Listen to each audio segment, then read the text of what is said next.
It's just like leaves falling on the ground around a tree. But instead, we're using banana peels and coffee grounds. We're making a beautiful nutrient-rich compost. The whole thing takes 60 days, and it does require machinery like this. This one here is a Lubo screen. What it uses is big rubber stars.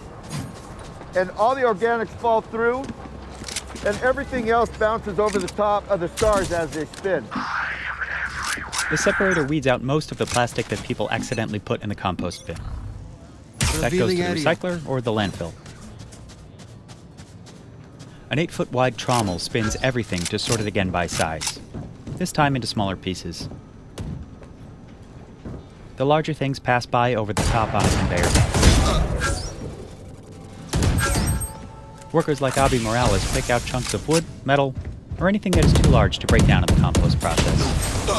A lot of people look at this as trash, and for the most part, that's what it is, trash.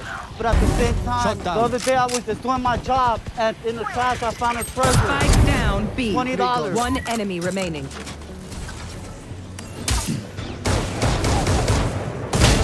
Bob used to work at a restaurant. When the pandemic hit and the industry was struggling, he made a career change. It's a dirty job, someone has to do it, and I'm the guy that does it, and I do it with joy. The next step falls to the site's tiniest workers, microorganisms that chow down on the organic material. That's why airflow is so important. That allows the microorganisms to breathe. They're just like you and I. They need water, and they need air. Reloading. See where my hand is right over the top of this air pipe. What this does is it forces air up through the compost. The microbes also need just the right temperature. We'll reach temperatures from 160 to the 130s. These microorganisms are real finicky. If you have You if will you have not a kill too my hot of a allies. system, they'll die off. If it's too cold, they won't grow. Pipes run underneath the compost rows and draw harmful gases to piles of chopped up almond trees called biofilters. This stuff, believe it or not, came from across the street from one of the farmers. Microbes in the biofilters destroy these gases and prevent them from releasing into the atmosphere. The biofilter will last about 3 years before it loses its composition and we have to replace it. They spray water onto the compost rows to keep the material moist throughout the entire process. You've seen all the ugly part, now you're going to see the pretty part. Or at least what we call pretty.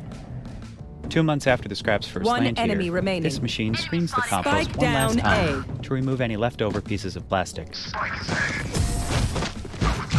Here's what you see in the finished product. Nice moisture content. A lot of Last organics round in before there. the switch. Every ton of food and yard waste transforms into a little under half a ton of finished compost. That's because a lot of the water weight evaporates in the composting process. Recology sells it to farms, vineyards, and ranches across the Central Valley in Northern California and uses the profits to help fund its operations. We talk about farm to fork. We're thinking about fork back to farm. You know, rather than it going to waste, we put it to good use. There they are. This is San Francisco's main waste transfer station for compost and trash. This 18-foot deep garbage pit used to get filled to the brim every day. But now? It might be 3 feet deep or 4 feet deep, and sometimes we can see the concrete bottom. Today, San Francisco keeps most of what it throws away out of landfills. That's a big change from 25 years ago, when California was running out of space to bury its trash. Since then, San Francisco has composted 2.5 million tons of garbage. That's enough trash to fill more than 13 Salesforce towers, the tallest skyscraper in the city. We weren't very good at making compost in the beginning, but we cut our teeth on that. The city incentivizes homes and businesses to comply with composting laws. Player a restaurant and the majority of what you're discarding is organic and you're not composting, your refuse rate, your bill with ecology is going to be 30 through the roof. seconds left. But if you compost, it's going to be lower. We're forcing you to save money. But composting doesn't only save landfill space. It's also a climate solution. In a landfill, food breaks down in a tightly packed environment without oxygen. a kind of rotting producing methane, a harmful greenhouse gas 80 times worse than carbon dioxide. Composting keeps that from happening. Switching sides. And when it's spread on farms, compost helps store CO2 in the soil. So when you compost your food scraps in San Francisco, you're actually helping turn a vineyard into a carbon sink. And there's more. Compost is a natural sponge that attracts and retains water. California growers are willing to try anything to save water after more than 20 years of extreme droughts. So if composting reduces food waste and helps farmers, why aren't more places doing it? There are over 700 composting programs across the U.S. Like San Francisco, the city of Seattle and the state of Vermont have also mandated composting. And 24 states have laws in place banning yard waste from landfills. But the practice is optional in most places, if a municipal program exists at all. In Washington, D.C., you have to drop off your food waste or pay a company to pick it up. New York City canceled its composting program in 2020. It's due to restart in fall 2021, but it still won't cover the whole city. That residential composting program that was discontinued funded out of their general fund. So obviously it's competing with COVID relief funds, competing with COVID testing funds. That's a hard argument to make politically, right? San Francisco funds its program like a utility, so customers pay Recology directly each month. So that creates that protection around our program. But composting still isn't the best solution for solving food waste, according to the EPA. It ranks composting second to last. From a carbon perspective, we want food to be eaten by people first, or not produced at all.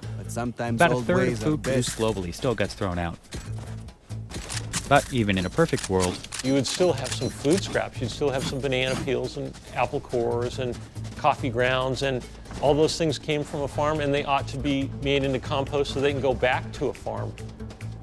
starting in 2022, the entire state of California will require compost collection and food donation programs. That means building many more of these facilities across the state. If the state meets its goals, it would save 26 million tons of organic waste from going to landfills and reduce greenhouse gas emissions by about 1% every year. It's just important. It's the right thing to do. We can't just keep burying things. The problem doesn't go away there. We have to find solutions. Flashback. Ouch. Last player standing.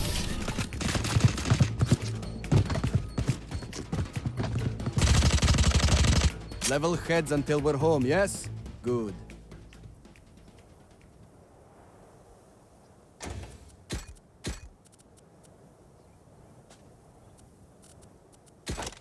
I need this. Thank you. This is melted plastic mixed with sand. It has to look like poop. Ideally speaking, it's very visual like that. And it becomes as hard as concrete once a hydraulic press squeezes it into shape. A company in Nairobi wants to install these plastic bricks on streets across Kenya's capital. Could they become a solution for a country where 90% of roads have never been paved? And are roads made from plastic trash really a good idea? We went to Nairobi to meet the young inventor making bricks out of worldwide waste. Nzambe Mate opened her company, Jijenge Makers, in 2018. So Jijenge is a Swahili word which translates to build yourself. The factory processes 3 of the 7 types of single-use plastics. Here on my right, these are the hard plastics, and here on my left, these are the soft plastics. Kenya has one of the world's toughest bans on plastic bags, but bottles and other containers are still everywhere. This is where workers sort them. They can handle about 10 metric tons of plastic every month. So this is the guy who starts our production. remaining. Without him, we are nothing. So big up. Vinny operates the crusher, which pulverizes plastic into small pieces. Let's crush it very loud. Workers fold the dry mix together with a shovel. They think they know pain. Depending on the color you want, this is a stage at which you put the color pigment. And then after that, it's fed on the extruder. This machine heats the plastic and sand mixture until it's soft enough to mold. This is one of my proudest moments as a person, as a team member, and also as the founder of Jijenge. So what you see here, the machine and all the others, we fabricated here in Jijenge. It is mixed together at very high temperatures. So it ranges anything from 300 to 400 degrees centigrade, where it mixes that plastic and sand and forms a gooey, like a dough-like material. And that's what we make the brick with. Each lump of the mixture is weighed by hand. People say the smell is something like new asphalt on a hot day. So the brick currently Joseph is producing is a 1.3 kilogram. So that's what he's measuring. He's measuring 1.3 kilogram of the mixture. This hydraulic press can squeeze 9 bricks at a time. Ideally speaking, it's like baking a cookie. And this here is Lawrence. He's the guy with the magic sack, so I'll let him do it too. Defeated. At this point, the bricks need to cool, so they can harden at room temperature. So here's the curing One bed. So enemy once we remaining. take from the hydraulic press, we feed it in the curing bed, and then after like about 2 to 5 minutes, you have a finished product. Many bricks come off the press with jagged edges. A worker breaks them off on a large stone before adding the finished bricks to a stack. For now, Jijenge's output is modest. Shock dart. We need to increase our production to mass produce what we are doing currently. Right now we are doing like around 1,500 blocks a day. That's about enough bricks to cover a courtyard, like the one at this community center. For me, I think the price is cheaper and affordable compared to other materials used to make pavements. A pallet of 400 plastic pavers can sell for up to $150, depending on thickness.